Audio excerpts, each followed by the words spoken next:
കുട്ടികൾക്ക് മുതിർന്നവർക്കൊക്കെ ഒരുപോലെ കഴിക്കാൻ പറ്റുന്ന കർക്കിടക പൊടിയുടെ റെസിപ്പിയാണ് കേട്ടോ ഇന്ന് പറയാൻ പോകുന്നത്. അതിന് വേണ്ടിയിട്ട് 1/2 കപ്പ് നവരരി നന്നായിട്ട് വാഷ് ചെയ്തിട്ട് ഒരു തുണിയിൽ വെച്ചിട്ട് ഒന്ന് ഉണക്കിയെടുക്കണം. ഒരു ഫാൻ്റെ ചോട്ടിൽ വെച്ചിട്ട് ഒന്ന് ഉണക്കിയെടുത്താൽ മതി. പിന്നെ അതിലേക്ക് വേണ്ടത് ഒരു 1/4 കപ്പ് മുതിരയാണ്. പിന്നെ ഒരു 1/4 കപ്പ് റാഗി. ഇതെല്ലാം ഇതുപോലെ തന്നെ കഴുകിയിട്ട് ഉണക്കാനായിട്ട് വെക്കണം. എള്ള് ഒരു 1/4 കപ്പ് വേണ്ടി വരും. പിന്നെ ഒരു 1/2 കപ്പ് ചെറുപയറും. ഇത്രയും സാധനങ്ങൾ കഴുകി ഉണക്കി മാറ്റി വയ്ക്കുക. പിന്നെ ഒരു പാനിലോട്ട് ഒരു 1/2 കപ്പ് അവിൽ നന്നായിട്ട് ഇതുപോലെ പൊടിയുന്ന വരെ നന്നായിട്ടൊന്ന് വറുത്തെടുക്കുക. അതിനുശേഷം ഒരു 1/2 കപ്പ് ബാദാമും ഇതുപോലെ വറുത്തെടുക്കുക.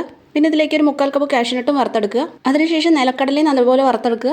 അതിനുശേഷം നമ്മളിവിടെ കഴുകി ഉണക്കി വെച്ചിട്ടുണ്ടായിരുന്ന എല്ലാ സാധനങ്ങളും നമുക്ക് ഇതുപോലെ തന്നെ നന്നായിട്ട് വറുത്ത് മാറ്റി വയ്ക്കുക.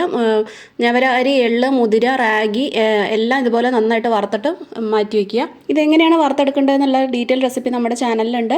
ഇനി വറുത്ത് വെച്ചിട്ടുള്ളതെല്ലാം മിക്സിയിൽ സെപ്പറേറ്റ് ആയിട്ട് പൊടിച്ചെടുത്തിട്ട് ആ പൊടിച്ചതെല്ലാം കൂടി നന്നായിട്ട് മിക്സ് ചെയ്യുക. അതിലേക്ക് നമുക്ക് ശർക്കരയുടെ പൊടിയും കൂടി മിക്സ് ചെയ്തിട്ട് ഡെയിലി കഴിക്കാം.